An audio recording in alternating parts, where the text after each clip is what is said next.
Olá, você que me segue no Rodrigo Silva Arqueologia. Nós estamos aqui para o nosso bate-papo semanal sobre Bíblia, teologia, religião.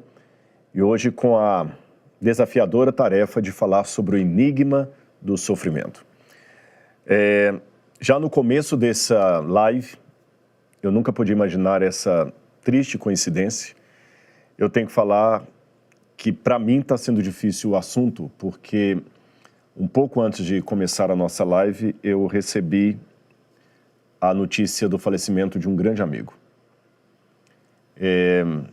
À tarde, eu estava gravando uma aula para um congresso, e antes de eu entrar para gravar a aula, a esposa dele me mandou uma mensagem falando, por favor, ore pelo meu marido, que ele acabou de sofrer um infarto. Ele já estava hospitalizado há vários dias, com um problema de saúde muito sério, e agora eu terminei essa gravação, corri para cá para fazer a live com vocês, eu recebi a notícia de que ele veio a óbito, faleceu.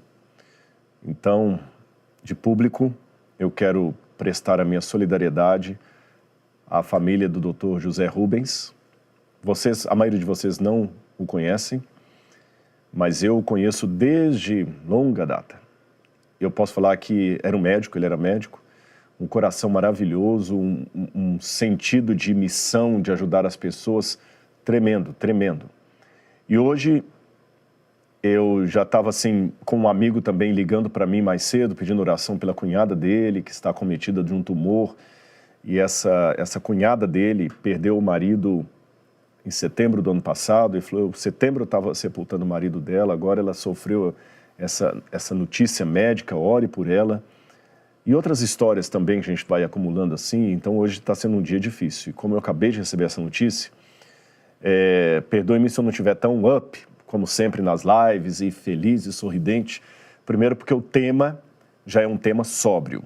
Ele já exige de mim muita sobriedade, muita cautela, muito respeito, porque eu estou falando para pessoas que estão passando os mais diferentes problemas nesse momento, e porque a família de um grande amigo foi afetada e estão nesse momento chorando a perda de um ente querido. Vamos então orar antes de nós começarmos, aí depois eu faço os cumprimentos e a gente inicia o nosso tema, as informações que eu tenho que dar, tá bem? Oremos. Senhor, meu Deus, meu Pai, essa live já traz um tema pesado, difícil, mas ajuda-me, Senhor, por Tua graça, a explorá-lo com unção do Teu Santo Espírito, sensibilidade pelos que estão sofrendo. E, Pai, capacita-me, que eles não ouçam a minha voz, mas a Tua palavra através de mim. E se eu falhar em alguma coisa, Senhor, um elemento que faltar ser dito, algo que talvez foi dito a mais do que deveria, perdoa, meu Pai. Mas por Tua misericórdia, transforma o conteúdo dessa live de maneira a alcançar a todos, porque há muita gente que está precisando ouvir essas palavras.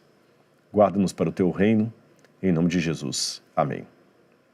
Amém, Senhor. O enigma do sofrimento, vamos ver, tem muita gente já aqui ligada conosco. Eu quero agradecer a Vera Lúcia. Boa noite, Vera Lúcia. Se você puder dizer também de onde que você está comunicando aqui, eu gostaria, tá? A Jerônima Queiroz, Deus conforte as famílias. Obrigado, Jerônima. Quem mais aqui? A Patrícia, que triste, pastor. Realmente, Patrícia. Quem mais que nós temos aqui? Luiz Henrique, Itapetinga, Bahia. Itapetinga, Bahia. Obrigado, Luiz, por estar conosco. Débora Aniceta de Melo, amém. Débora também. Alessandro, boa noite. Davi Coutinho, oi a todos. Olá, Davi. Quem mais? Josimari, boa noite, professor Laura. Sou Josi de Minas Gerais, aluno da Bíblia Comentada. A série Enigma do Sofrimento foi ótima. Que Deus te abençoe. Após a live, Uma Noite no Museu 2, uma irmã em Cristo fez o plano premium. Glória a Deus, Josimari, muito obrigado. Eu, quando vejo depoimentos da Josi e outros mais, a gente vê que o Bíblia Comentada não é um negócio apenas. Ele é algo que realmente abençoa as pessoas. Ele ajuda a manter o museu, ele ajuda a custear a bolsa de estudo para alunos, ajuda a manter ONG para crianças carentes, e outros projetos que ainda temos no nosso coração. Tudo isso com o dinheiro do Bíblia Comentada. E, além de tudo isso, ele abençoa as pessoas que adquirem. porque é conhecimento bíblico. Você está levando conhecimento bíblico para elas e o que elas estão investindo naquilo ali está abençoando outras pessoas também. Muita gente pergunta, por que não dá o Bíblia Comentada de graça para todo mundo? Há muita coisa que vocês não valorizam, né? E eu fico feliz por isso. Obrigado pelo seu testemunho. Quem mais aqui? Tenho também Davi Coutinho, já falei. A Clélia Pereira de Souza, que está conosco. Cleonice Figueiredo, amém. Bianca Cláudia Almeida. Muito obrigado, Bianca, também. Lupércio Dátilo, de São Paulo. Arte Vieira, de Osasco, São Paulo. Badeco TV, interessante. Boa noite, Juiz de Fora, Badeco TV. E muitas outras pessoas que estão conosco aqui. Muito obrigado. Que Deus seja louvado por sua vida. Eu agradeço também, eu tenho recebido muita mensagem no Instagram de pessoas que estão votando no meu nome lá para o IBEST, falando, Rodrigo, a gente quer que você ganhe. Então, eu quero agradecer a vocês também, que todos os dias estão anotando ali o voto. Muito obrigado. Se o meu nome foi indicado para o IBEST, a Deus toda a glória, que seja um momento de testemunho e não necessariamente de ego humano. Muito obrigado a você. E convide outras pessoas para participarem da live de hoje, o enigma do sofrimento. Vamos tratar desse assunto tão delicado. E até quando alguém falou a mensagem aqui, eu gostei da série O Enigma do Sofrimento, é porque desde domingo retrasado, todos os dias, meio-dia, eu fiz uma live de 10 minutos falando um pouquinho sobre essa temática, e eu falei que as pessoas podiam fazer pedidos de oração. Então agora também é o momento, se você tiver algum pedido de oração, coloque aqui que a gente vai orar. Eu e Laura temos orado, vou pedir a equipe para orar por você também. Se você não quiser ser claro no seu pedido, porque é uma coisa muito delicada, às vezes alguém que está com um filho no mundo das drogas não quer expor isso assim, fala assim, oração pelo meu filho. O Espírito Santo sabe o que é. Alguém que está passando por uma depressão, por um burnout, peça agora o seu pedido de oração. Tá bom? Eu orei no início, vou orar no final também, e eu quero que Deus atenda a você conforme a maravilhosa graça que Ele tem conosco. Tá bom? Convide outros para participarem também. Vamos lá então, pessoal, o enigma do sofrimento. Na verdade, hoje eu quero iniciar com você alguns diálogos no livro de Jó. Sabia que o livro de Jó é o livro que tem o hebraico mais complicado do Antigo Testamento? Nossa, é muito difícil. Eu estava conversando esses dias com um amigo, o professor Renato, que é professor de hebraico, e a gente estava conversando sobre isso. O Jó é um livro tão complexo no hebraico dele, que São Jerônimo, quando estava traduzindo a Bíblia para o latim, diz que Jó era escorregadio como lama. Por exemplo, tem passagens em Jó que você pode ler de um jeito ou de outro. Por exemplo, tem um texto em Jó que ele diz assim, porque eu sei que meu Redentor vive, mas alguns admitem que a versão poderia ser, eu quero a redenção enquanto eu estou vivo. Tem uma outra passagem que diz, ainda que ele me mate, nele esperarei. Mas isso também pode ser lido como, ele me matará, não tenho esperança. Percebeu como é que é contraditório? São as dificuldades que nós temos no livro de Jó. Mas vamos analisar um pouquinho o livro de Jó e essa temática do sofrimento. Por que as pessoas sofrem? Por que Deus permite tanta lágrima, tanta angústia, tanto soluço? Enquanto eu estou apresentando essa live para vocês, cerca de 150 mil pessoas morreram no mundo. 150 mil pessoas, nas últimas horas. É muita gente perdendo a sua vida. O Dr. José Rubens foi uma delas. Tem muita gente recebendo uma notícia agora de um câncer. Por que Deus permite isso? Por que Deus não faz alguma coisa para acabar com o sofrimento? A gente lida com isso. Tem um poema que eu quero ler para vocês, de Leandro Gomes de Barros. Esse poema ficou muito famoso depois que Ariano Suassuna o recitou numa entrevista. E eu vou ler esse poema para vocês, porque na primeira parte da nossa live eu estou na problemática. Se Deus é amor, se Ele nos ama de fato, por que Deus permite o seu sofrimento? Estou falando com você. Por que Deus permite você sofrer, você ter dor? Aliás, eu quero até fazer um pedido. Nesse momento, enquanto eu estou na introdução, sugira essa live para outras pessoas. Você deve ter alguém na sua família que está precisando ouvir essa mensagem de hoje. Manda uma mensagem no WhatsApp de família e manda o link dessa live. Tem muita gente que está precisando ouvir isso. Faça isso agora. Ajude outras pessoas. E o poema de Leandro Gomes de Barros diz assim: se eu conversasse com Deus, iria lhe perguntar por que é que sofremos tanto quando viemos para cá? Que dívida é essa que a gente tem que morrer para pagar? Perguntaria também como ele é feito, que não dorme, não come e assim vive satisfeito. Por que foi que ele não fez a gente do mesmo jeito? Por que existem uns felizes e outros que sofrem tanto? Nascemos do mesmo jeito, moramos no mesmo canto. Quem foi temperar o choro e acabou salgando o pranto? Esse poema é forte, né? E ele nos põe para perguntar muito: por que sofremos? Por que coisas ruins acontecem tanto com pessoas boas? Nós vivemos num mundo caótico, realmente, é fato. E você deve estar agora perguntando para si ou para o outro: por que tanta dor, tanto sofrimento? E muitos agnósticos, ateus, pessoas que não acreditam em Deus, usam justamente esse silêncio da divindade em face a um mundo caótico para questionar: será que Deus existe mesmo? Não é melhor, então, ser ateu do que acreditar que Deus existe e ter alguém para odiar lá em cima? Essa foi a conclusão que eu cheguei junto com um ex-ateu, uma vez que a gente estava refletindo o porquê do ateísmo. Às vezes é melhor imaginar assim: não existe Deus, não existe céu, as coisas que acontecem na Terra são mera loteria, acaso. Então eu posso chorar, eu posso me angustiar, mas eu não tenho ninguém para protestar contra. Eu não tenho ninguém para colocar o dedo em riste e perguntar por que ele está fazendo isso comigo. Agora, se eu creio que Deus existe, aí eu tenho um problema, porque eu tenho alguém para odiar.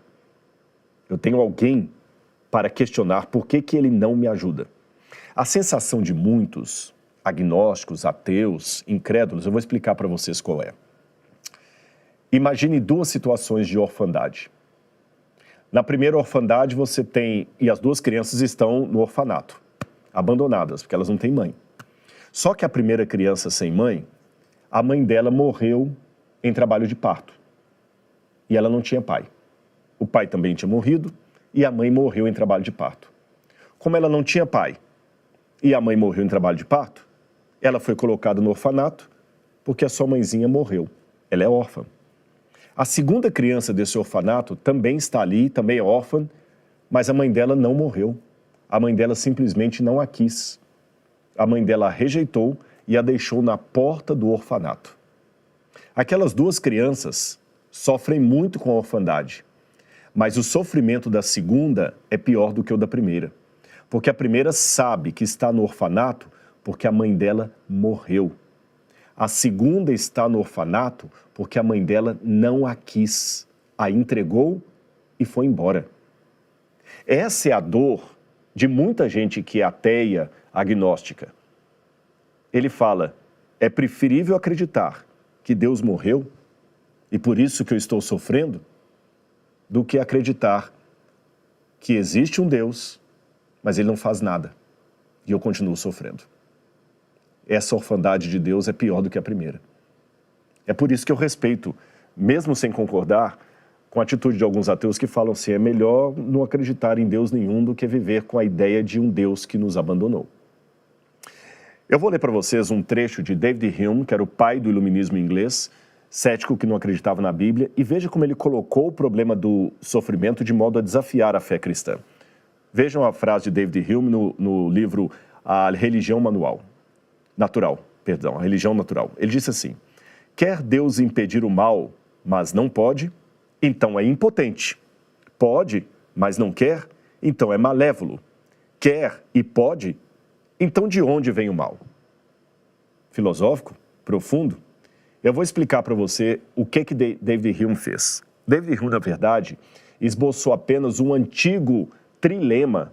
O que é trilema, Rodrigo? Dilema é quando você tem duas alternativas. Trilema é quando você tem três alternativas. E tem um antigo trilema,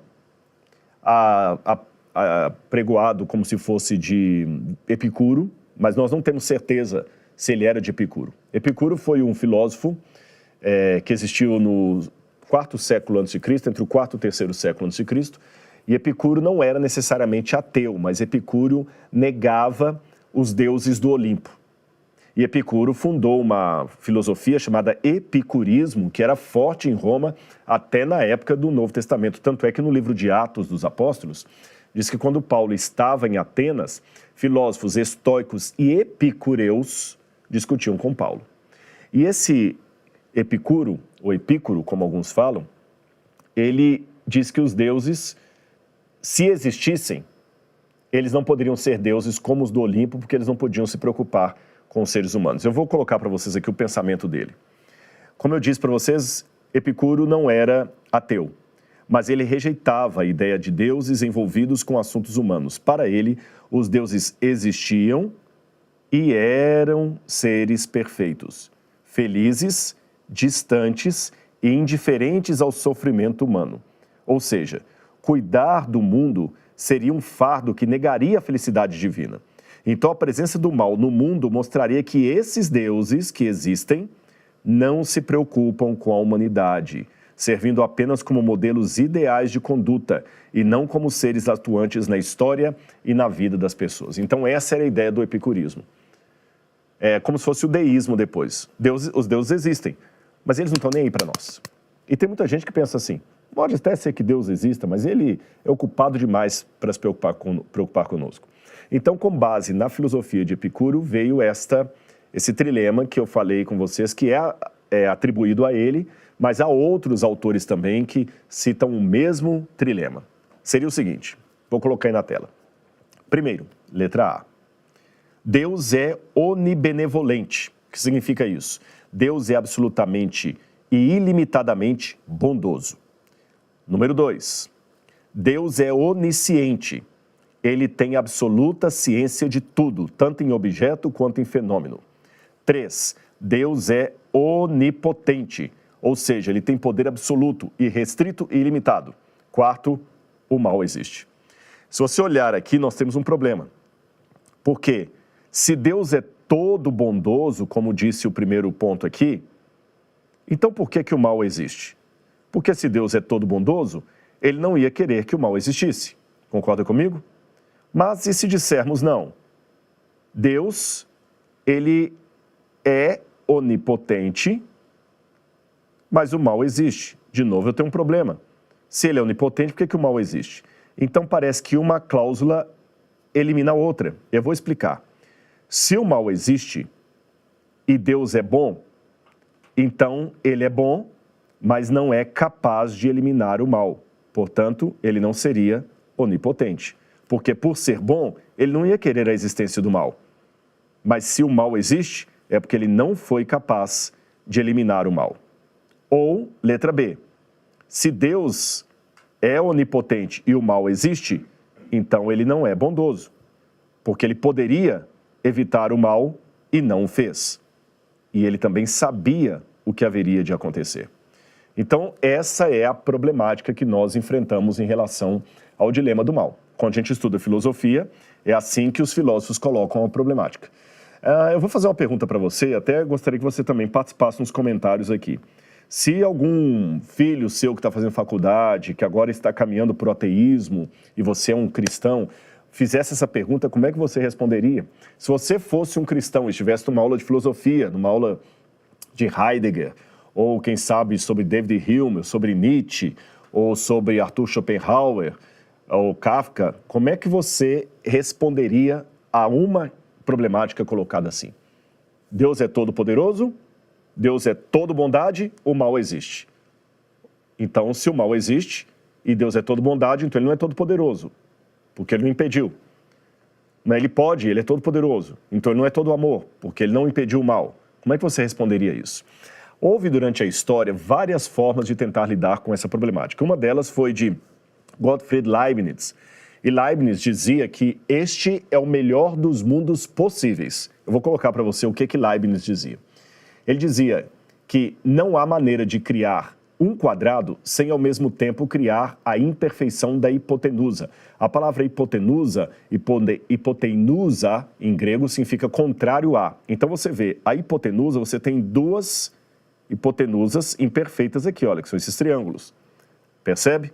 Agora, o quadrado só pode existir tendo essas duas hipotenusas imperfeitas colocadas. Com isso, o Leibniz queria dizer que esse mundo, com todo o mal dele, é algo necessário. Embora eu admire muito a filosofia de Gottfried Leibniz, e ele era um apologeta, um homem cristão, escreveu a favor da Bíblia de Deus. Com esse ponto aqui, eu tenho dificuldade. Por quê? Se você dá qualquer explicação para a existência, para a origem do mal, explicação lógica, que de certa forma coloque o mal nos planos de Deus, você está tornando Deus malévolo.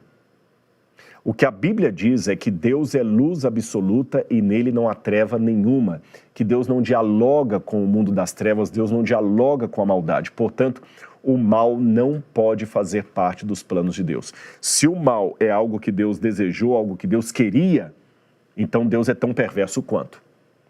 Agora, tem alguns elementos que a gente tem que considerar antes de entrar na Bíblia Sagrada. Realmente, o mal está aqui e eu creio em Deus. Será que os ateus têm um ponto para me dar um checkmate?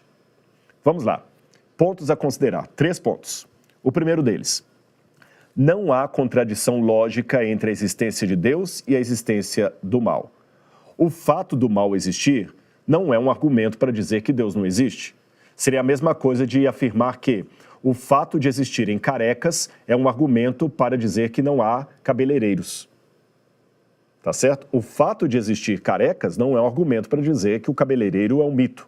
O fato de existir doentes não é um argumento para dizer que o médico não existe. O fato de existir doença não é um argumento para dizer que remédios não existem. Segundo ponto, também não há contradição lógica entre a existência de um Deus onipotente e bondoso e a existência do mal. Eu vou explicar a vocês isso aqui. Deus pode ter razões moralmente suficientes para permitir o mal, especialmente para preservar o livre-arbítrio. Vou falar muito sobre isso aqui, sem o qual o amor verdadeiro e a responsabilidade moral não existiriam. Mas atenção, a nossa live só está no começo. Só está no começo. Então, eu já quero antecipar uma pergunta que muitas pessoas fazem quando a gente joga a questão do livre-arbítrio. Isso aí é conversa para boi dormir. Livre-arbítrio, Rodrigo? Que bobagem. Qual foi o livre-arbítrio que teve aquela criancinha que nasceu com leucemia? Quando uma pessoa tem um problema de câncer do pulmão e ele fumou durante 30 anos na sua vida, porque quis fumar, e o médico falou, olha, por causa de 30 anos de uso do tabaco, agora o seu pulmão está comprometido, você está com câncer no pulmão. Nesse caso, tudo bem, pode dizer que o câncer dele é fruto de uma escolha ruim, do livre-arbítrio dele mal utilizado, aí eu concordo. Mas uma criancinha que nasceu com leucemia, onde é que ela errou? O que ela fez para sofrer aquilo ali? Realmente. Então, calma que quando eu falo do livre-arbítrio, eu não estou querendo dizer que é necessariamente algo que você fez. Calma que até o final nós vamos explicar isso. Número 3. O mundo com liberdade genuína necessariamente inclui o risco do mal moral. Esse é o terceiro ponto aqui. O que eu quero dizer com isso? Se existe a possibilidade de eu ir para o lado B, é porque existe a possibilidade de eu ir para o lado C. Então, quando Deus dá uma ordem, filhos, sigam a mim, cria-se, ainda que teoricamente, a possibilidade de não seguirmos a Deus. E aí tem uma coisa que eu quero já ilustrar para vocês. O mal não existe.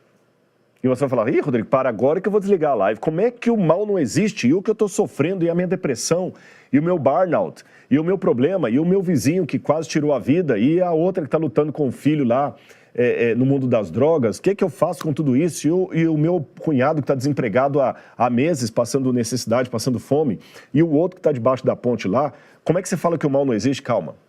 Em filosofia, em metafísica, nós trabalhamos com um elemento chamado pseudo-existência. Eu vou explicar isso de maneira muito simples que você vai entender. Vou te dar uma aula de filosofia agora de graça. Vamos lá. Pseudo-existências. Nem tudo o que nomeamos realmente existe de forma positiva. Há pseudo-existências, como buracos. Os buracos não existem, são apenas a ausência delimitada de algo real. O buraco não tem ser próprio. Ele apenas existe como negação ou falta dentro do que ontologicamente seria positivo. Por exemplo, sabia, se você perguntar para um físico, o frio não existe.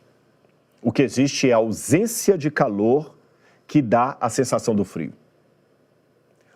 a treva não existe. O que existe é a ausência de luz.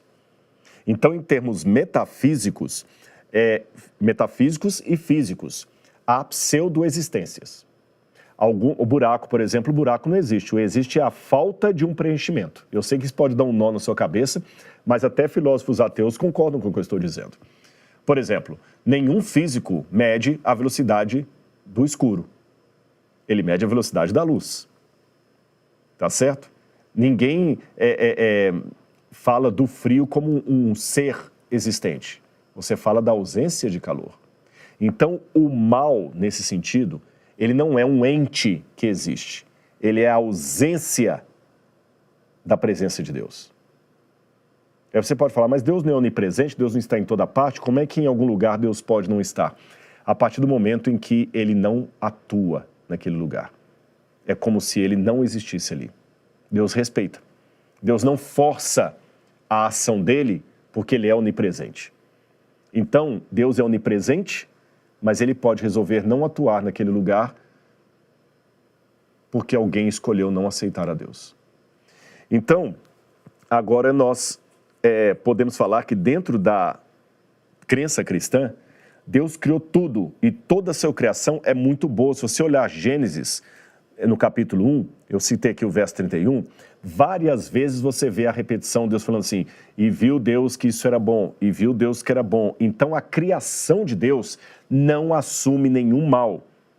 E se somarmos isso ao fato de que não é possível extrair um mal substancial, ontologicamente falando, uma existência verdadeira, de um universo unicamente bom, então eu posso dizer que o mal, atenção para isso, o mal é a existência ontológica negativa do bem. Isso é, o mal é a privação, a ausência do bem, o não bem.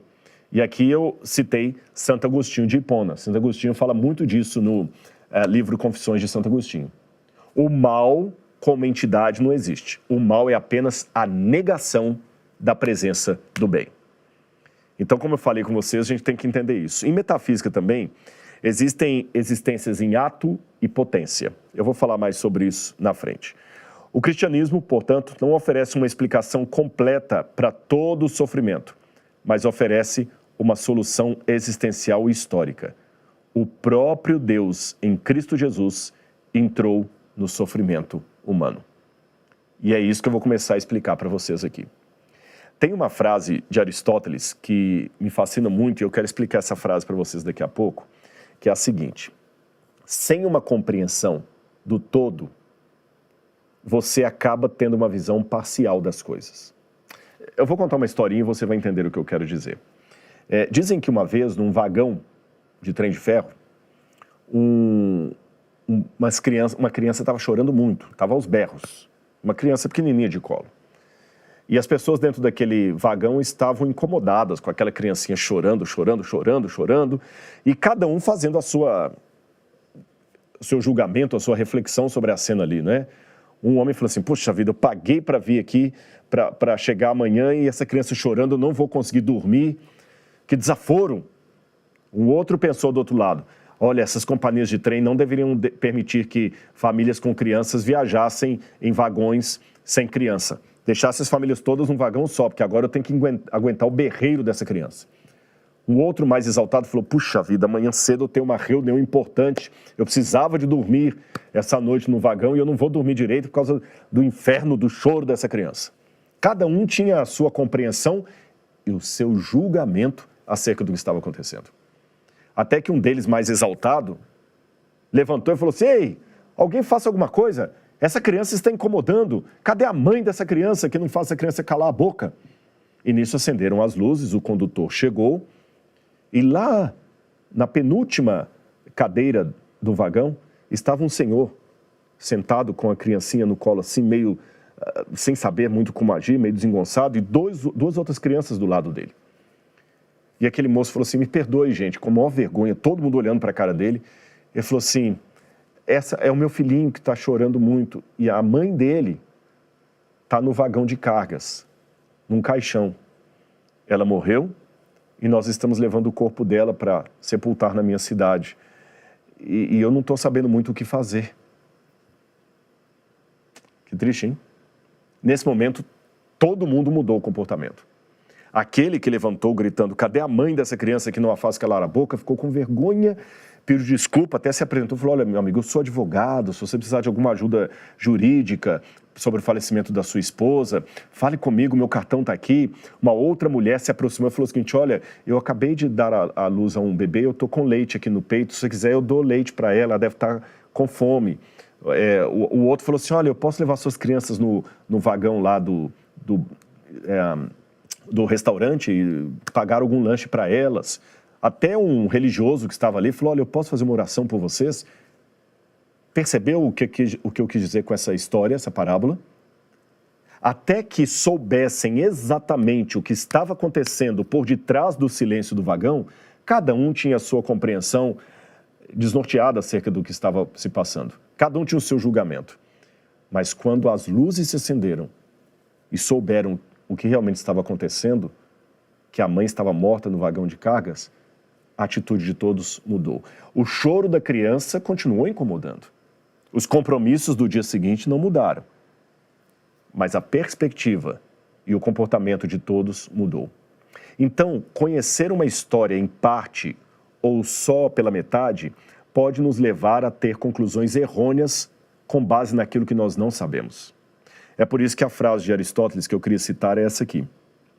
Todos os homens desejam naturalmente saber. Muitos, contudo, se perdem nessa tarefa ao longo da vida, talvez por desconhecerem um caminho. Isso está na Ética Nicômaco, que Aristóteles escreveu para o seu filho.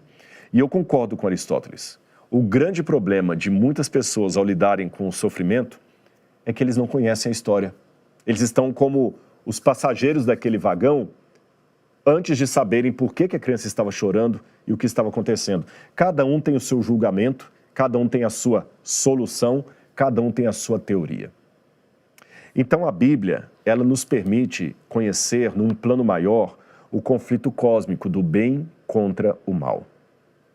E quando a gente conhece o descortinar desse conflito, muda bastante a nossa compreensão e a nossa percepção do quadro como um todo. E é sobre isso que eu quero falar com vocês agora, contando a história de Jó. Eu vou resumir a história de Jó para vocês. Vamos colocar algumas imagens aí.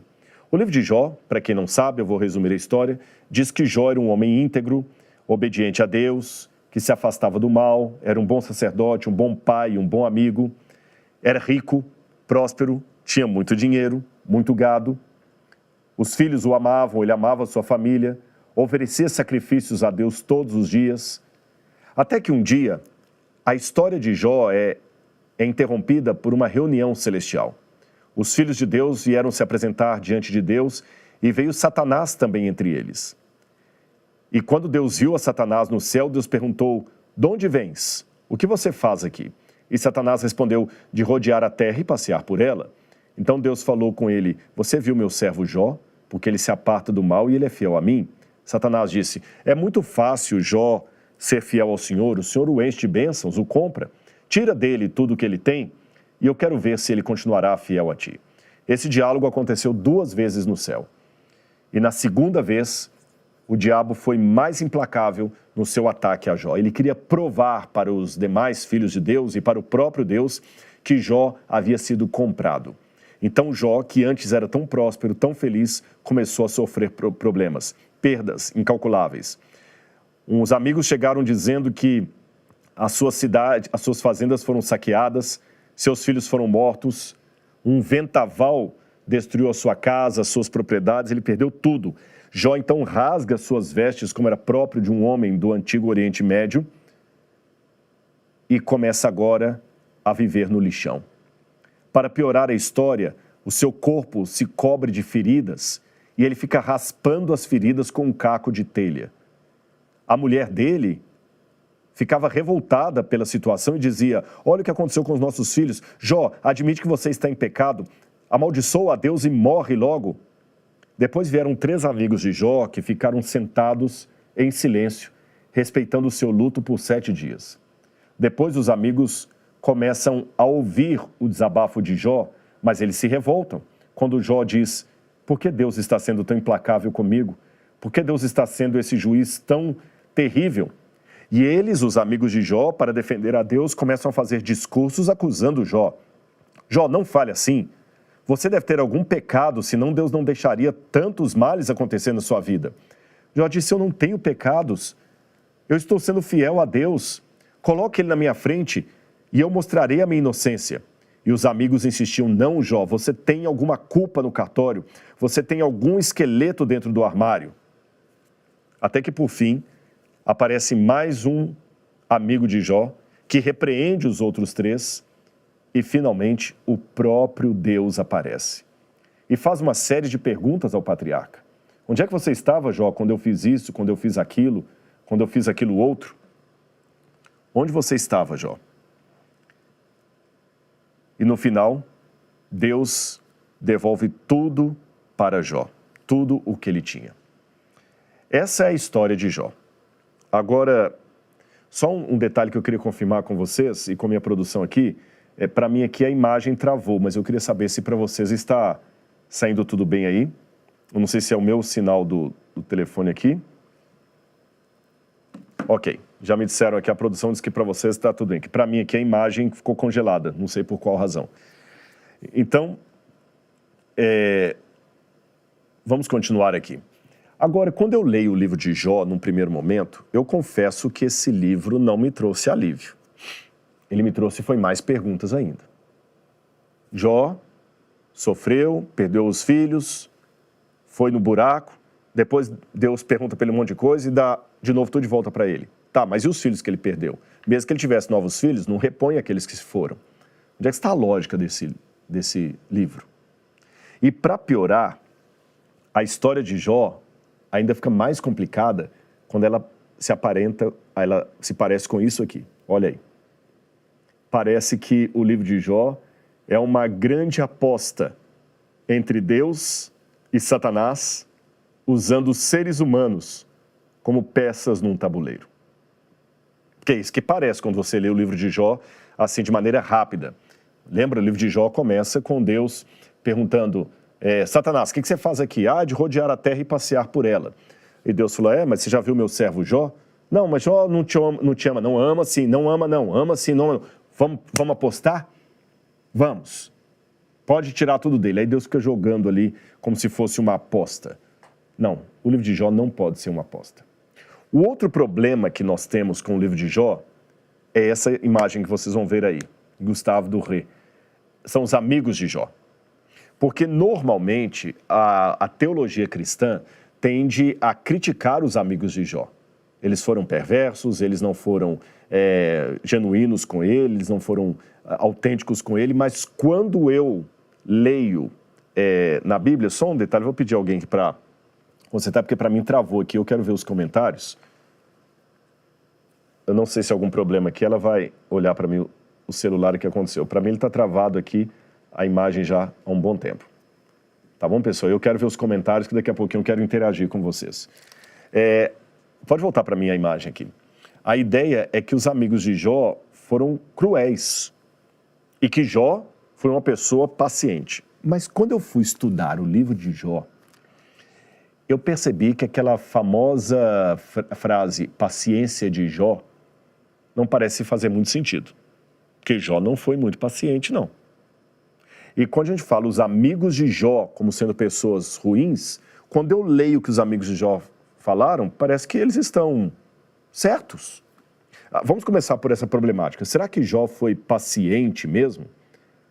Ora, vou ler para vocês um trecho aqui do reverendo Hernandes Dias Lopes. Depois de perder bens, filhos e saúde, Jó ainda enfrentou a revolta da mulher e a incompreensão dos amigos. Jó ergueu ao céu 16 vezes a mesma pergunta. Por quê? Por quê? Por quê? A única resposta que recebeu foi o total silêncio de Deus. Jó expôs a sua queixa 34 vezes. Ouviu como resposta apenas o silêncio. Quando Deus falou com ele, não respondeu sequer uma de suas perguntas. Ao contrário, fez-lhe 70 perguntas, revelando a sua majestade e o poder. Então agora, voltem aqui, vamos conversar um pouquinho. Eu não vejo Jó muito paciente, não. Alguém que reclama tanto. Eu lembro que quando eu entrei para a igreja, as pessoas costumavam dizer assim que o verdadeiro cristão nunca pergunta por quê. Quando ele está sofrendo, ele pergunta, para quê? Isso não faz muito sentido, porque Jesus na cruz do Calvário perguntou, Pai, por que me desamparaste? Então você que está me assistindo agora, você também está questionando a Deus? Então bem-vindo ao clube. Eu também já questionei muitas vezes a Deus, e se isso for pecado, o próprio Jesus pecou, porque na cruz Jesus perguntou, lama sabachthani, lama é por quê, de pergunta. Por quê de pergunta, que é porquê de resposta. Lama, por que me desamparaste? Jesus questionou. E o próprio Jó também questionou. Pai, por quê? Vamos ver algumas das perguntas que Jó faz. Vamos colocar aí na tela. Jó capítulo 7, verso 20. Se errei e pequei, que mal causei, ó tu que vigias, muito obrigado, ó tu que vigias todos os seres humanos, por que razão me tornaste teu alvo? Porventura me transformei num fardo pesado e inútil para ti? Ele está chateado com Deus. Jó 16, 11 a 14. Deus me entrega nas mãos do ímpio e me faz cair nos ardis dos perversos. Imagine se alguém na sua igreja falasse isso, você ia repreendê-lo como herege. Jó 10, 3. Tens alguma satisfação em oprimir-me? Afinal, tu mesmo me criaste. Como podes rejeitar a obra das tuas mãos, enquanto sorris com aprovação para o plano dos ímpios? Jó 19, verso 7. Entretanto, clamo injustiça, eis que não obtenho resposta. Grito por socorro, contudo não vejo justiça. Jó 34. Ora, Jó declara, sou inocente do mal que me causam, mas Deus tirou de mim a justiça. Então, olha que interessante. Jó está colocando coisas tão pesadas sobre Deus que se algum cristão numa igreja conservadora questionasse essas coisas, todo mundo ia falar assim, cala a boca, você está perdendo a fé, você é um herege, você é um ímpio. Bate com a mão na boca antes que o pé não alcance, diria lá em Minas Gerais. E os amigos de Jó parecem só falar verdades teológicas para ele. Os amigos de Jó dizem, não, Jó, quer ver? Vamos botar para vocês alguns aqui. Olha as palavras de Elifaz. Eis que tens ensinado a muitos e tem fortalecido os mãos fracas. As tuas palavras têm sustentado os que tropeçavam e os joelhos vacilantes tens fortificado. Mas agora, em chegando a tua vez, tu te enfadas? Sendo tu atingido, não te perturbas? Volta para mim. Quantas vezes você já não falou coisas como o de Elifaz? Quando uma pessoa está chateada na igreja, perdendo a fé, fala com ela assim, calma, para de questionar, Deus é Deus. Não faça assim, não questione. Nós parecemos os amigos de Jó. Eu não posso dizer que eu endosso as coisas que Jó falou. Deus não entrega ninguém para a injustiça. Não é assim como ele colocou. Deus não tem prazer em castigar uma pessoa como Jó falou no seu momento de dor. Mas eu também aprendi, e preste atenção nisso, que Deus é menos ofendido pela sinceridade de um pecador do que pela hipocrisia de um santo. Jó estava falando algumas coisas que não procediam, mas Deus sabia que ele estava falando com dor, não com raiva de Deus, com dor. Agora, nós podemos aprender algumas coisas a mais sobre Jó. É interessante que, possivelmente, o nome Jó significa Yob, em hebraico, onde está o meu Deus. Tem alguns que pensam que Jó podia significar o perseguido, o odiado, aquele que se arrepende, vem da palavra ov, mas Albright achava que podia ser uma contração da frase Ayah Abum, significando onde está o meu pai. Parece até com Jesus, que na cruz também falou, Deus meu, por que me desamparaste? Agora que eu já contei para vocês o conteúdo de Jó, os problemas de Jó, vamos começar a ver a teologia de Jó. Eu quero te convidar a ler a Bíblia comigo. Quando você vai aqui no livro de Jó, que descreve a cena dos filhos de Deus perante Deus, os Bnei Elohim, que são anjos, o livro de Jó começa dizendo assim, no capítulo 1, verso 6. Num dia em que os filhos de Deus vieram apresentar-se diante do Senhor, veio também Satanás entre eles. Aqui me chama a atenção que na Bíblia Almeida, eu estou usando a Nova Almeida atualizada, a palavra Satanás está com letra maiúscula. Se você tiver uma Bíblia aí, eu convido você a ler comigo. Veio também Satanás, Satanás com letra maiúscula. Mas eu tenho um problema aqui. Essa tradução está errada. E a maioria das traduções em português estão erradas nesse sentido. Sabe por quê? Vou mostrar no quadro e você vai entender. olha aí, você tem duas palavras hebraicas escritas em vermelho. Mesmo que você não saiba ler hebraico, você consegue perceber que é a mesma palavra, só que a da esquerda tem uma letra a mais do que a da direita. Simples assim. Você tem a palavra Satã de um lado e Ha-Satã do outro. A tradução da primeira, Satã, é Satanás. A tradução da segunda, o Satanás. Só isso. Satanás ou Satanás. A letra que está a mais indica um artigo definido. Satanás ou o Satanás. Agora volta para mim que eu vou explicar uma coisa para você. Em primeiro lugar, a palavra Satanás, originalmente, ou Satã em hebraico, não significava um nome próprio. Significava um título. Acusador, adversário, promotor, advogado de acusação.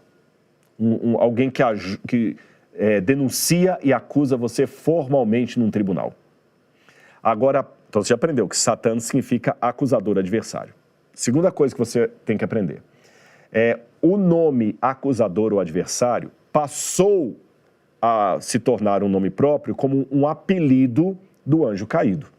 Simplesmente isso, um apelido do anjo caído. Tá certo? É como, por exemplo, se a gente falasse assim, o farejador. Você dá o nome de farejador para alguém que descobre coisas. Farejador se torna um nome dele, um apelido dele, mas farejador não é um nome próprio. Tornou-se. Ficou claro isso para você? Ok. Alguém que talvez tenha um cheiro muito ruim e recebe o apelido de gambá. O pessoal falou, oi gambá. Já sabe esse pessoal de boteco que gosta de colocar apelido nos amigos? Oi gambá, oi gambá. Gambá originalmente não é um nome próprio.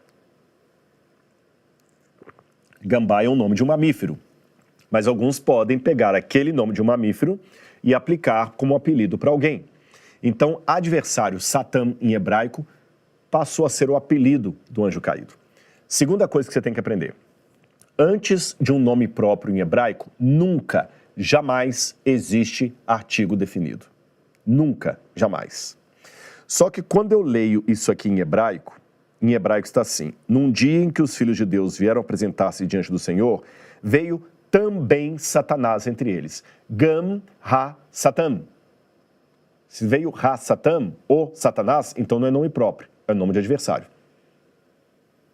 E se ele está ali como adversário, é porque ele estava denunciando formalmente alguém num tribunal. Ele estava acusando. Então, nesse caso aqui, o nome Satã, acusador, não está como o nome próprio do inimigo de Deus, mas como o cargo que ele exerce no céu. E quando fala Gam ha-Satã, isso é irônico em hebraico. É como se falasse assim, e veio também o Satanás, não era para ele estar ali.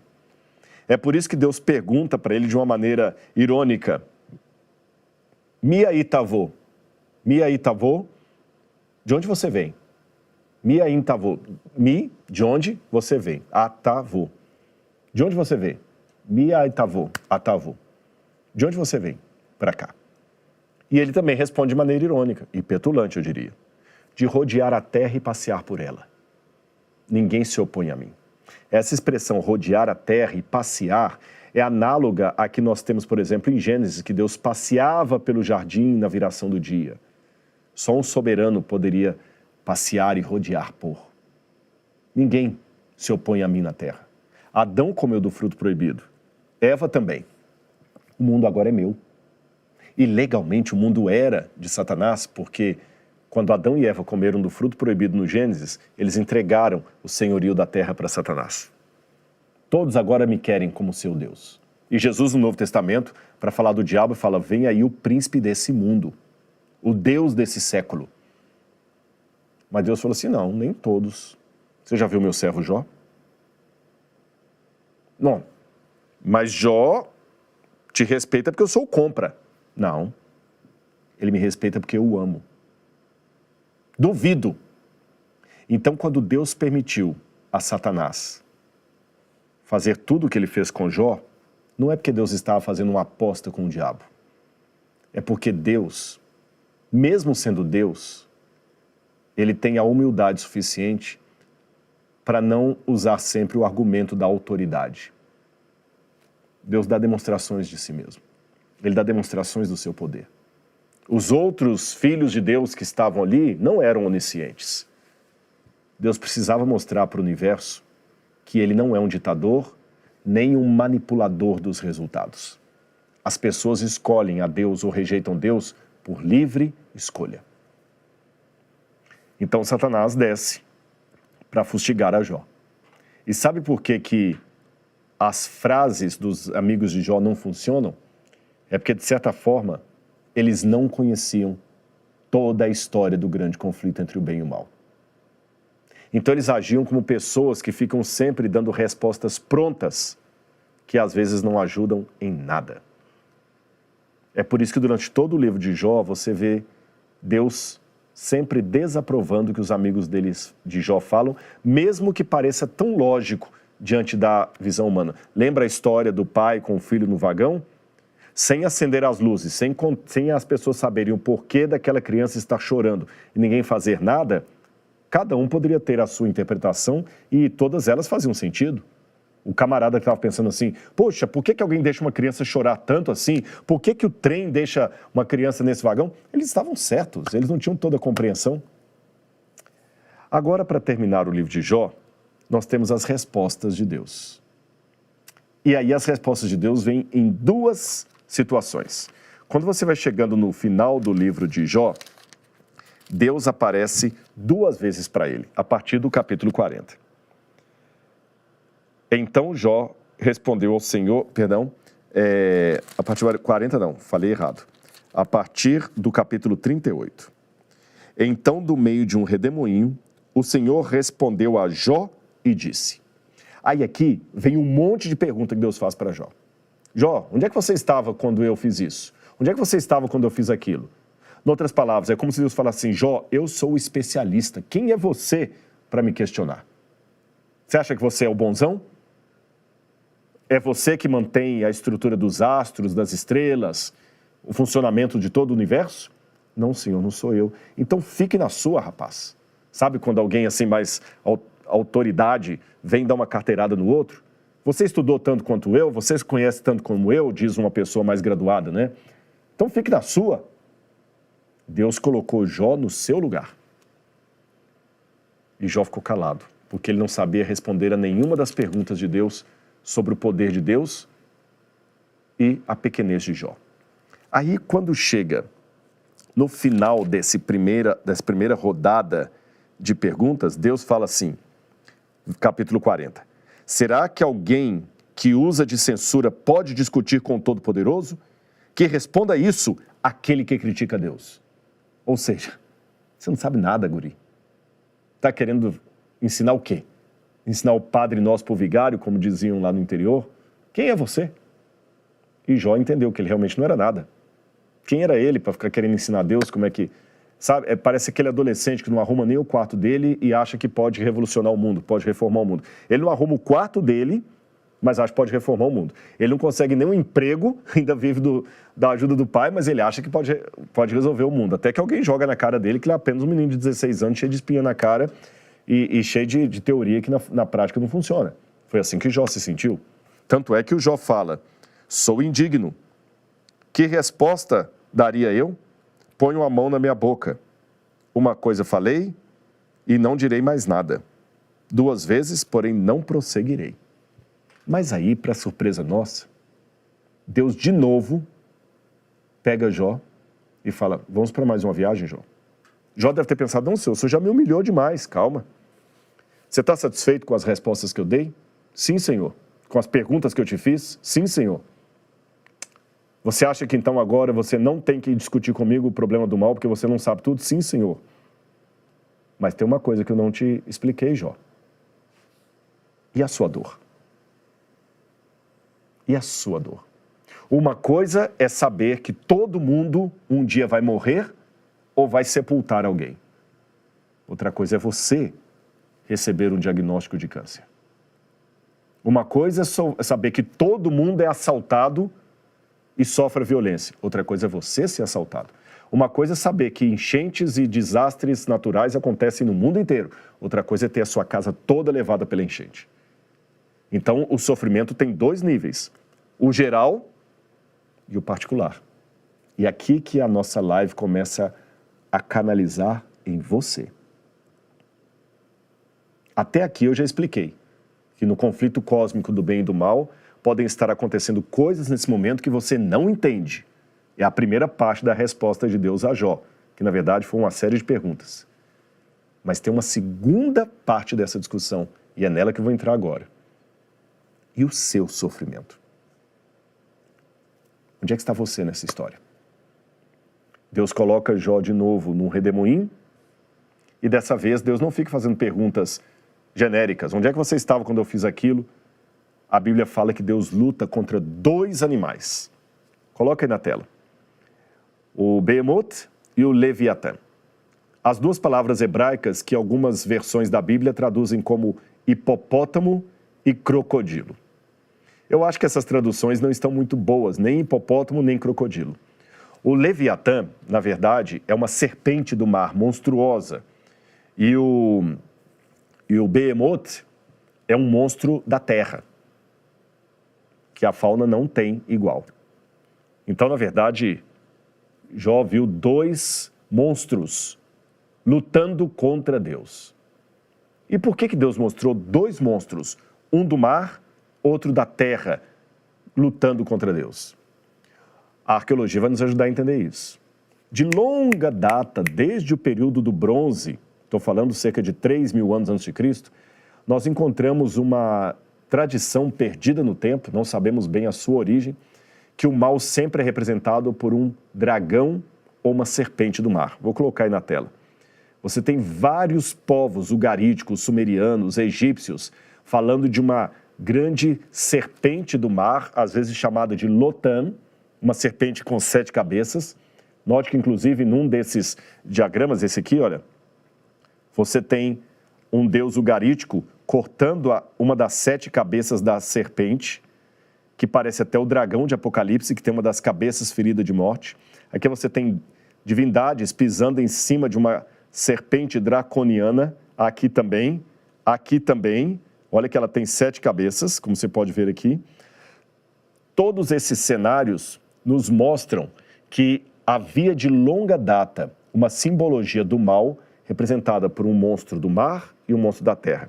Quando você vai em Apocalipse capítulo 13, é a mesma coisa. Você vê, vou colocar aí na tela, 2 bestas. Uma besta que sai do mar e uma besta que sai da terra. Portanto, a pergunta é, o que significa tudo isso? O símbolo máximo do mal.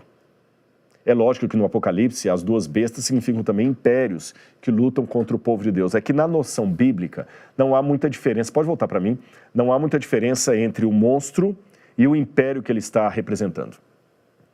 É como se o diabo, através daquele império, agisse.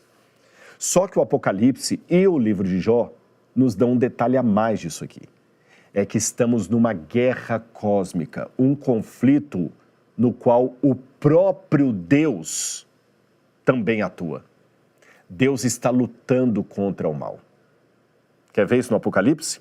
Apocalipse capítulo 12, vou colocar a cena aí, mostra uma mulher vestida de sol, tendo a lua debaixo dos seus pés, uma coroa de 12 estrelas na cabeça, e um dragão terrível está tentando atacar a mulher. E todos sabemos que esse dragão é ao mesmo tempo o símbolo do diabo, Satanás, e também o símbolo dos impérios que tentaram destruir o povo de Deus. Em outras palavras, o que o Apocalipse está mostrando é que o conflito que acontece na terra tem uma reverberação no céu. E o conflito que acontece no céu ou no plano espiritual, se você preferir essa linguagem, também reverbera aqui. Em outras palavras, eu vejo apenas seres humanos agindo, mas a visão espiritual mostra seres sendo usados pelo Espírito de Deus ou pelo espírito do demônio.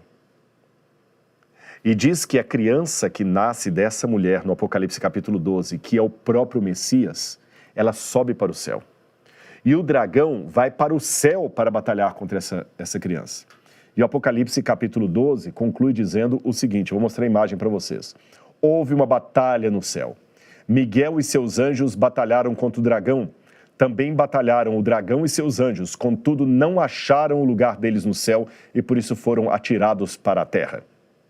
Em outras palavras, o que o livro de Jó e o Apocalipse está nos mostrando é o que está acontecendo fora do vagão de carga no qual nós estamos caminhando.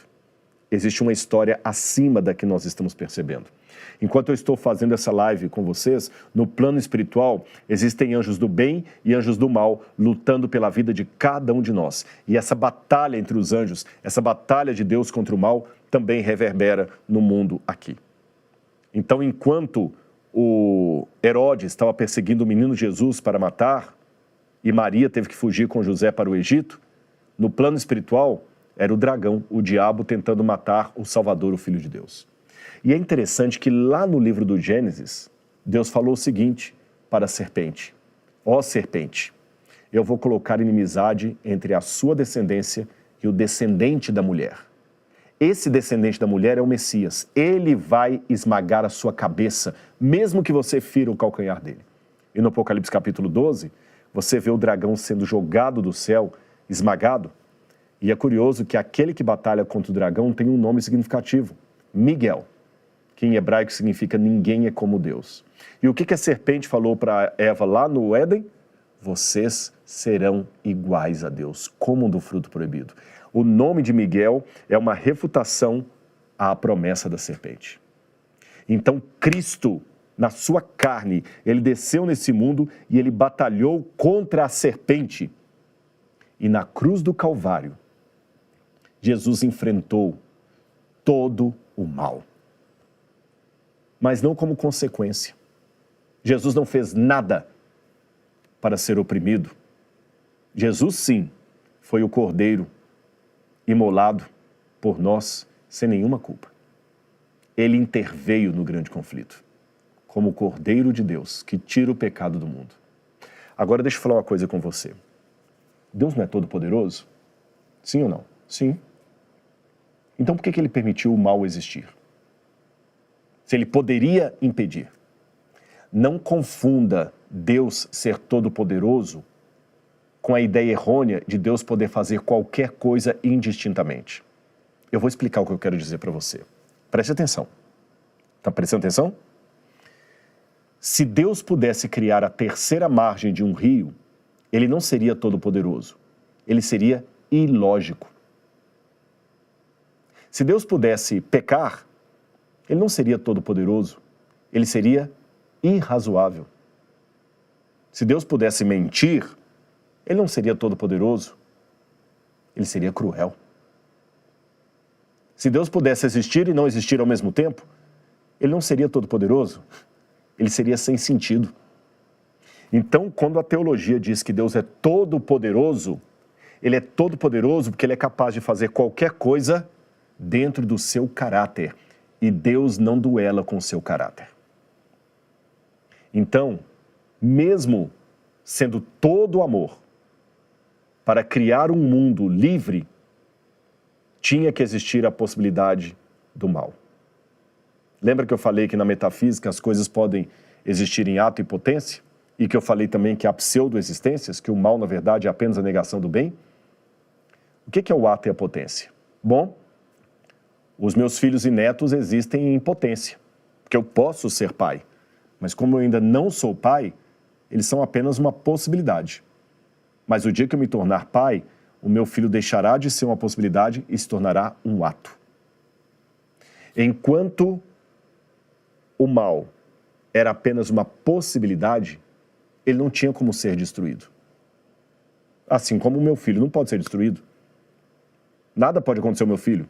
Ele não existe, ele é apenas uma possibilidade. Agora, o dia que ele existir, aí muita coisa pode acontecer com ele. Enquanto Adão e Eva tinham apenas o livre-arbítrio, o mal era uma possibilidade. Mas a partir do momento que eles comeram do fruto proibido, o mal deixou de ser a potência para se tornar um ato. E que ato é esse?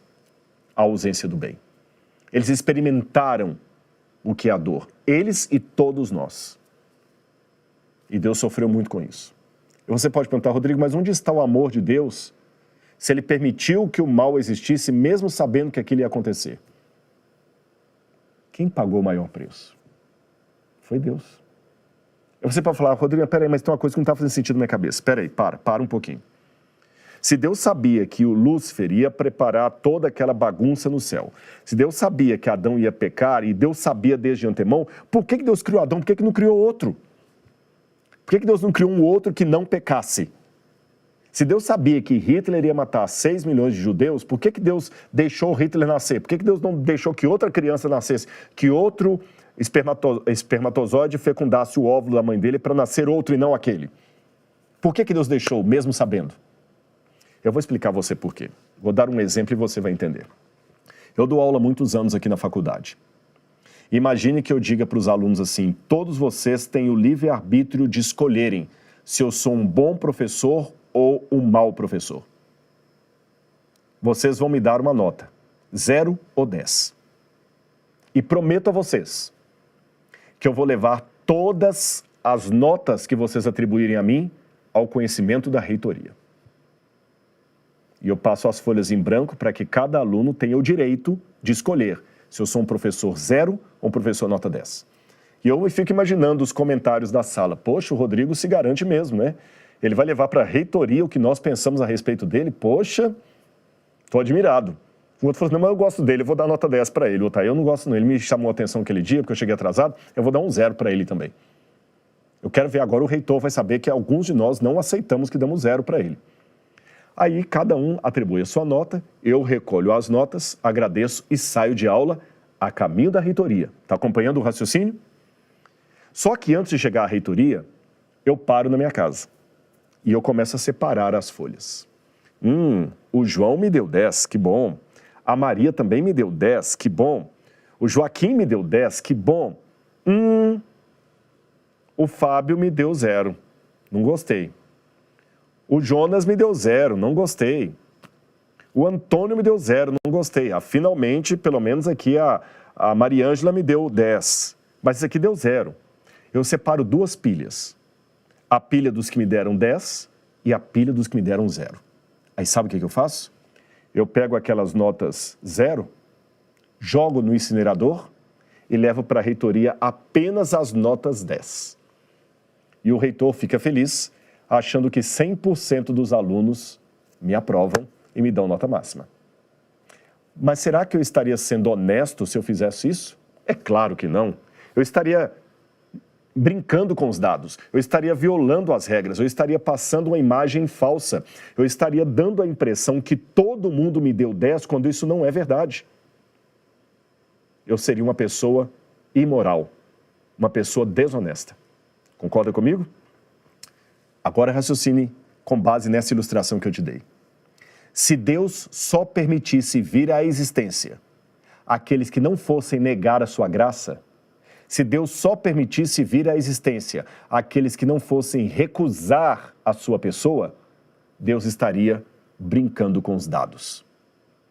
Ele estaria anulando as notas 0 e trazendo à existência apenas as notas 10 e mentindo para todo o universo que todos nós temos livre-arbítrio, quando na verdade ele só deixaria nascer quem não fosse rejeitá-lo.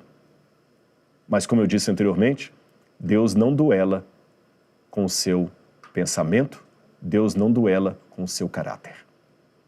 Aí você pergunta: tudo bem, Rodrigo, na ilustração está certo, mas na prática, o fato de Deus deixar as notas 0 virem à existência trouxeram as tragédias da história.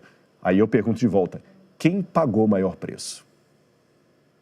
Não fui eu, nem você, nem o próprio diabo. Sabe quem pagou o maior preço? Foi Jesus. A morte dele na cruz do Calvário foi a morte no lugar do pecador. Ele enfrentou a ira de Deus. E não somente isso. Quando Cristo vai para a eternidade, Jesus leva consigo toda a sequela do mal. Como assim, Rodrigo? Em Apocalipse capítulo 5, João vê o Cordeiro de Deus sentado num trono. E ele vê essa imagem aí.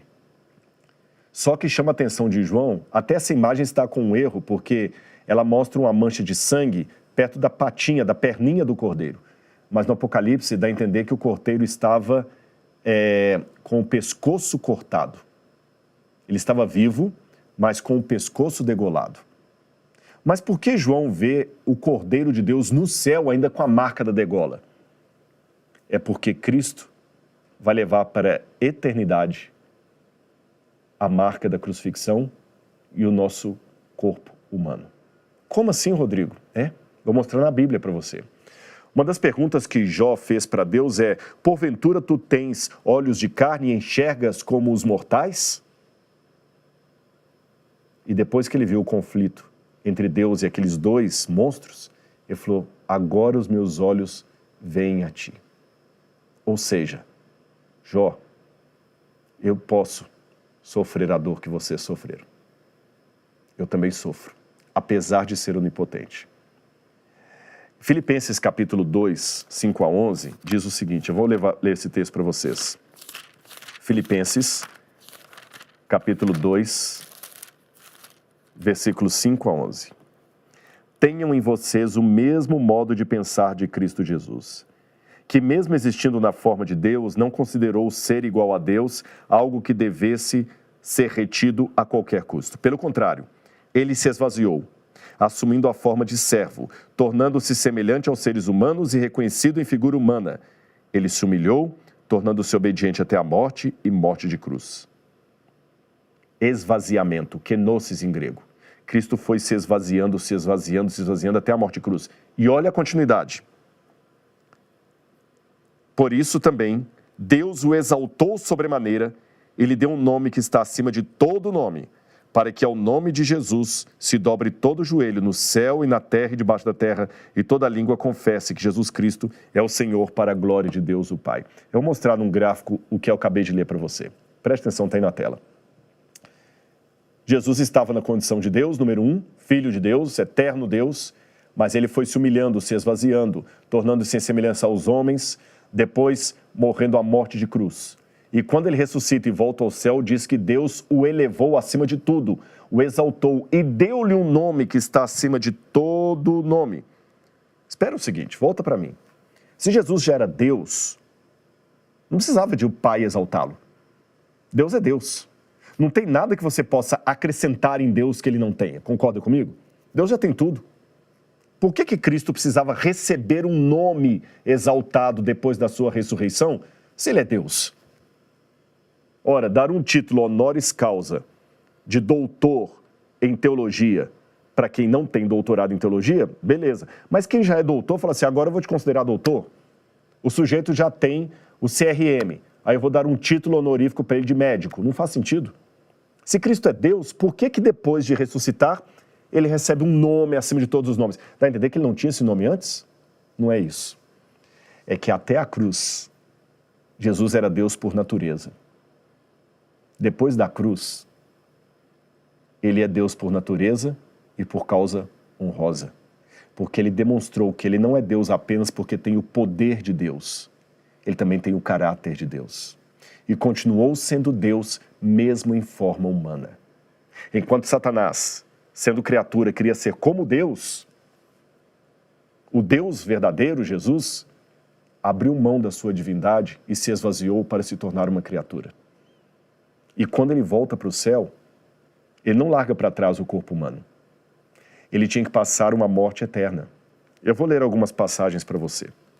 João capítulo 1, verso 14, diz que o verbo se fez carne e habitou entre nós. Hebreus capítulo 2, verso 9, diz que aquele que foi feito pouco menor que os anjos, ele deveria provar a morte por todo homem, isto é, a morte eterna. Aí eu pergunto a você, volta para mim, se Cristo é Deus, como pode um Deus eterno sinceramente morrer? Se ele é eterno, como é que ele poderia morrer? Será que a morte de Jesus foi só um teatro? Não, se for um teatro, então não teve redenção. Mas se ele morreu de verdade, como é que ele é eterno? Entenda o seguinte, imagine que o meu olhar seja divino. E eu não tenha como perder a minha visão, assim como Jesus não tem como deixar de ser Deus.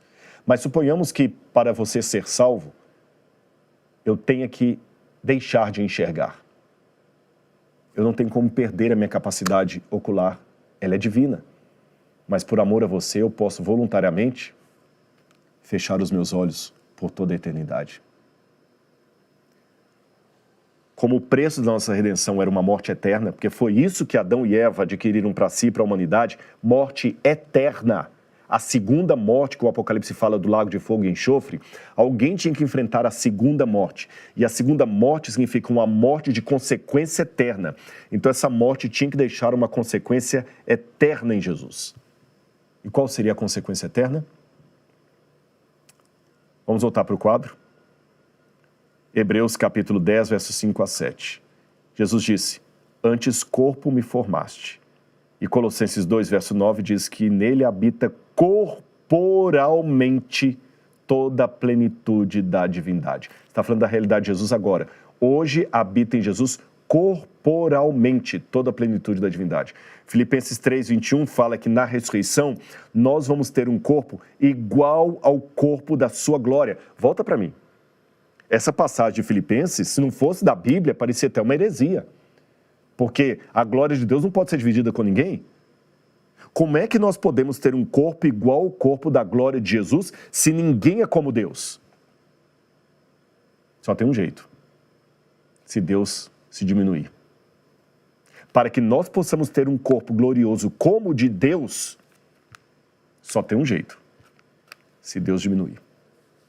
E é por isso que Jesus, sendo plenamente Deus, 100% Deus, ele se diminui por toda a eternidade, a ponto de ter um corpo humano, glorioso, mas que pode ser atingido pela nossa glória. Hebreus capítulo 1, versículo 2, diz que Cristo é o herdeiro do universo. E Hebreus 4, 15 e 5, 5 diz que ele é sacerdote para sempre. E Hebreus 2, verso 11, Romanos 8, 29 diz que ele é o nosso irmão. E Efésios capítulo 4, verso 13 diz que depois da ressurreição nós atingiremos a estatura de Cristo. Como é que eu posso atingir a estatura de Cristo? Se ele diminuir. Por toda a eternidade, ele ficará com um corpo humano glorificado. Um corpo humano limitado, que nós vamos crescer para atingir a estatura. Depois, com calma, você pode ler, a live vai ficar gravada, eu quero que você leia cada uma daquelas passagens que eu citei ali. Que amor é esse? É por isso que, depois de ressurreto, ele apareceu com um corpo físico, com as marcas da crucifixão, comeu com os discípulos, manteve o corpo que nós vamos ter pela eternidade. Ele subiu num corpo físico, em Atos capítulo 1, verso 9, e Atos fala, ele voltará assim como para o céu vestir. E era um corpo tão físico que quando ele ressuscitou, Maria Madalena tentou agarrá-lo. E ia falar, calma Maria, pare de me segurar, porque eu não subi para o meu pai.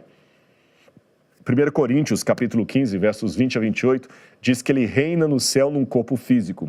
E ele é o primogênito dos que morreram e ressuscitaram. Logo, a sua ressurreição não é diferente da que teremos. Romanos, capítulo 8, 28 e 29. Eu não estou lendo passagem por passagem, mas eu estou dando para você ver que eu estou me baseando na Bíblia. Como eu já citei para vocês o Apocalipse, capítulo 5, verso 9, Jesus, o Cordeiro, aparece no trono de Deus degolado. Ele mostrou as suas mãos feridas para os discípulos e o nosso corpo glorioso na ressurreição será igual ao corpo da sua glória. E é interessante, eu quero terminar mostrando mais uma passagem aqui, porque o Apocalipse capítulo 21 e capítulo 22 parece ter uma contradição. Porque no capítulo 21 diz assim, eis o tabernáculo de Deus com os homens, quer dizer, o santuário de Deus com os homens. Aí quando você vai em Apocalipse 22, diz, olhei na cidade santa e não vi nela santuário nenhum. Mas peraí, se não viu santuário nenhum, como é que antes ele fala que esse é o tabernáculo de Deus com os homens? Mas ele complementa, eu não vi santuário nenhum porque o Cordeiro de Deus é o santuário que está com eles. E lembra que em João capítulo 1, verso 14, diz que o verbo se fez carne e habitou no meio de nós, armou o seu santuário. Então, na eternidade, ele também ficará com o corpo humano, glorificado, é verdade, mas humano. Você vai falar, Rodrigo, mas o corpo de Jesus, quando ele voltar, vai ser um corpo glorificado? Sim, glorificado na nossa perspectiva. Se eu hoje me mudar para uma casa de 5 milhões de reais, eu vou mudar para uma casa muito boa. Se eu hoje sair da minha casa e começar a morar numa casa de 5 milhões de reais, eu subi de status. Mas se o rei da Inglaterra vier morar numa casa de 5 milhões de reais, ele desceu de patamar. Tudo é uma questão de perspectiva. Compreende? Para quem só anda de HB20, conseguir um Corolla 0 km, subiu de parâmetro. Mas para quem está acostumado a dirigir um Porsche, dirigir um Corolla, desceu de parâmetro. Eu que estou nesse corpo humano sujeito a um monte de coisa, receber um corpo glorioso na ressurreição, é muito bom, é glória para mim. Mas para aquele que, segundo o apóstolo Paulo, vivia na forma de Deus, agora passar a habitar num corpo humano, ele desceu. Por amor a mim e a você. Ele é o Cordeiro. Então não existe nenhuma dor que Jesus não tenha enfrentado. A dor que você está passando nesse momento, ele sofreu. Então olha para mim. Eu entendo a sua lágrima, eu entendo a sua disposição, mas entenda uma coisa. Se você acreditar em Deus, tudo o que você está passando de ruim vai passar. E o que é bom é apenas uma degustação. A história não acabou. Confie em Deus. Nós não lemos o livro todo ainda. Nós lemos uma parte. Se você está lendo uma biografia e você ainda está aqui, não tire conclusões nessa página. Deixe chegar no epílogo. Deixe chegar no epílogo. Confie em Deus. Sabe, nós vivemos num mundo cruel. E as dificuldades são muito grandes. Inclusive, a incerteza é demais. Alguma informação aqui? Ah, tá. Pediram para eu mudar de câmera aqui.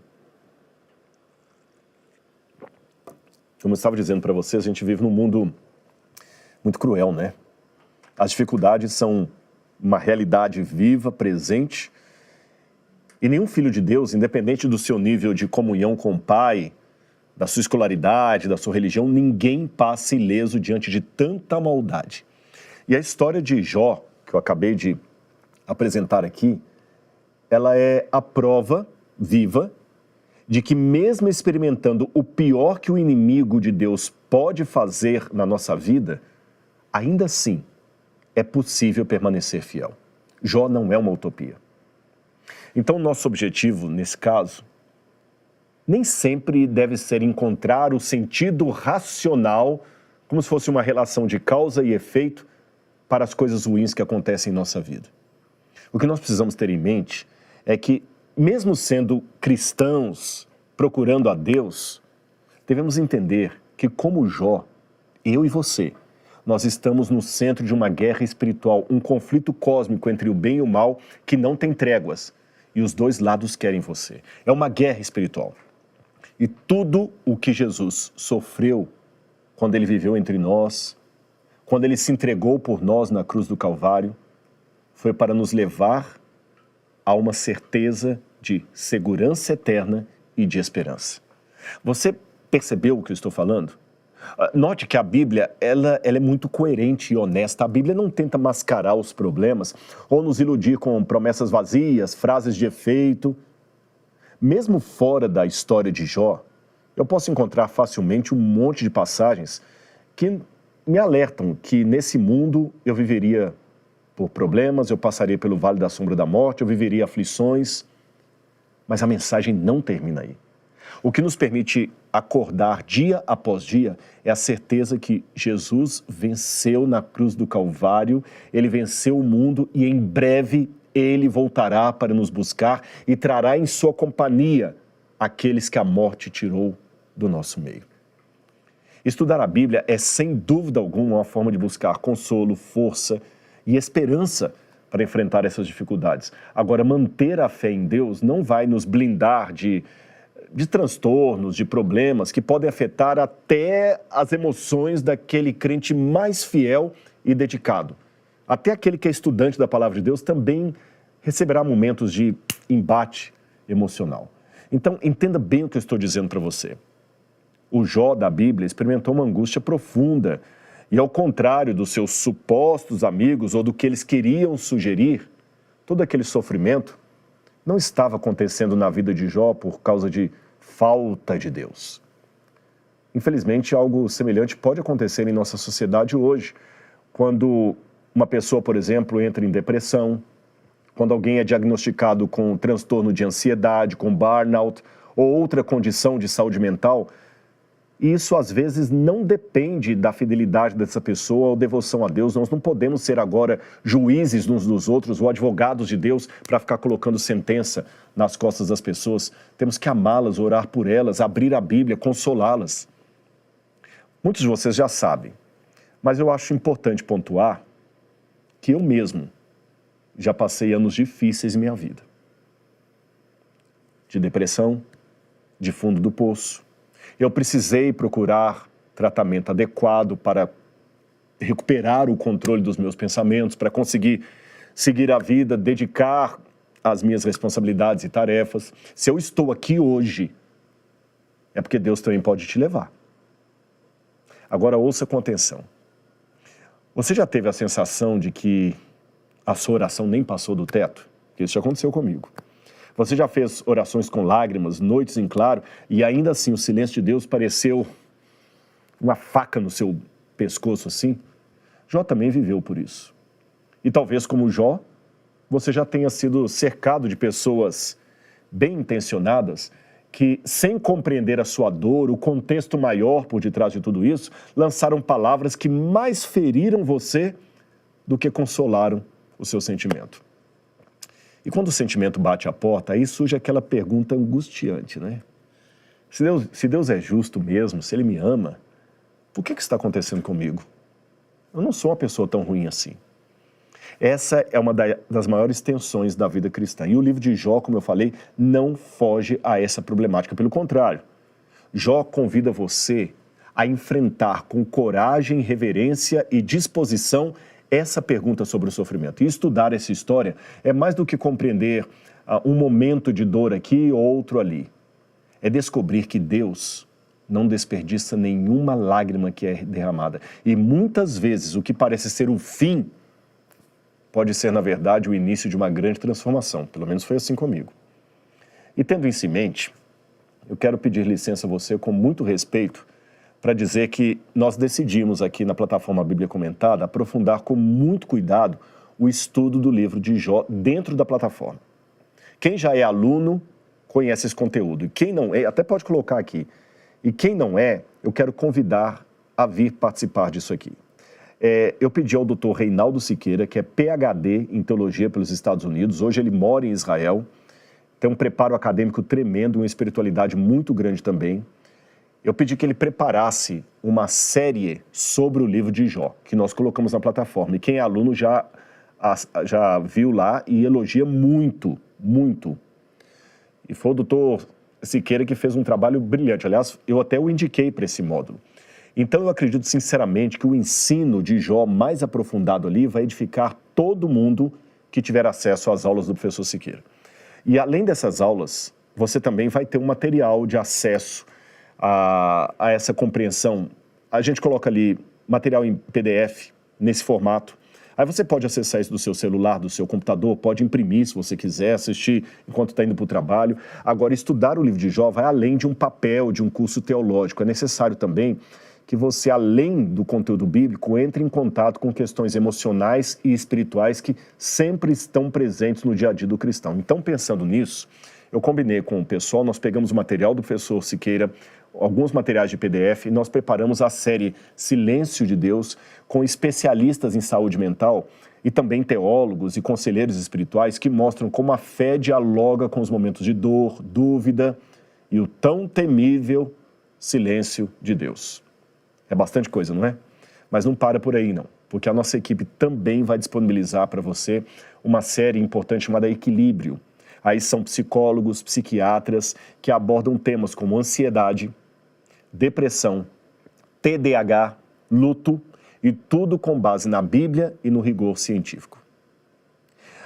E aqui vale lembrar mais uma vez, buscar a ajuda, meus queridos, não é falta de fé. É sinal de sabedoria. O próprio Jesus pediu a ajuda dos discípulos para orarem por ele e com ele. Jesus se preocupava com o corpo dele, com a alma, com o espírito. Inclusive, eu fiz questão de preparar uma aula especial explicando a teologia por detrás do cuidado com a saúde mental. Está lá.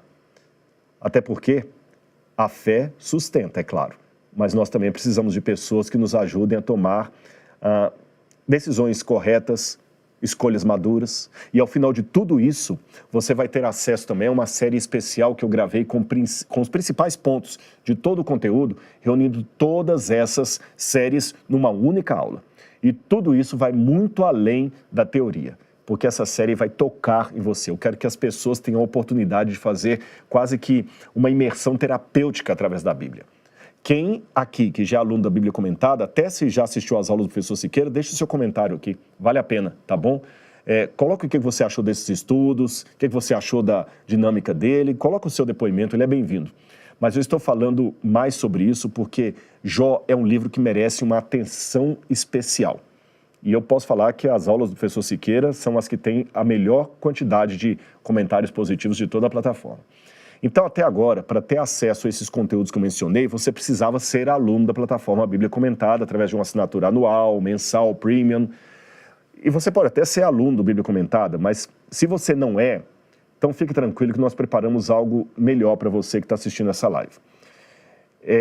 São R$ 47,00 que o pessoal está cobrando e você vai ter acesso a todo o livro de Jó, a série Silêncio de Deus, que é uma série inédita, inclusive, a série Equilíbrio, e ao material didático também, tá certo? Isso depois de você assistir tudo isso, quiser ser aluno da plataforma, assinar a plataforma, tudo bem. Mas, por enquanto, eu quero convidar você a adquirir esse pacote de material que vai ajudar bastante a sua vida a edificar você. Então, estude o livro de Jó, garanta o seu certificado, o seu conhecimento e depois ensine outras pessoas com base no aprendizado que você teve, porque isso também será terapia. Eu estou tendo essa terapia.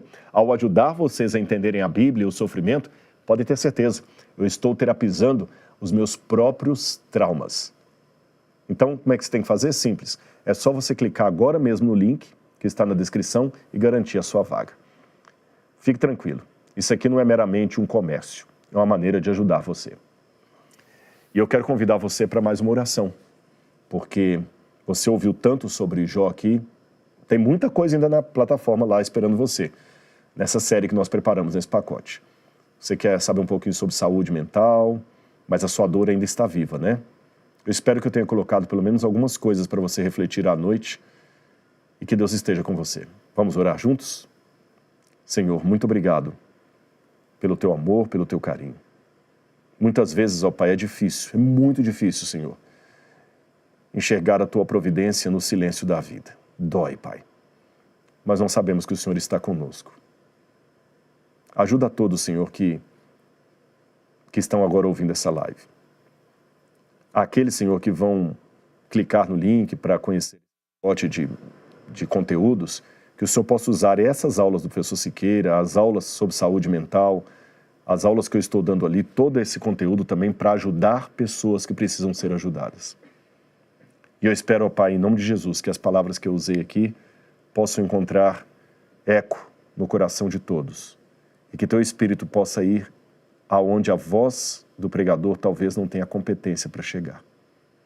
Guarda-nos, Pai, e conforta a dor do nosso ser. Em nome de Jesus. Amém, Senhor. Amém. Que Deus abençoe você. Um grande abraço e boa noite.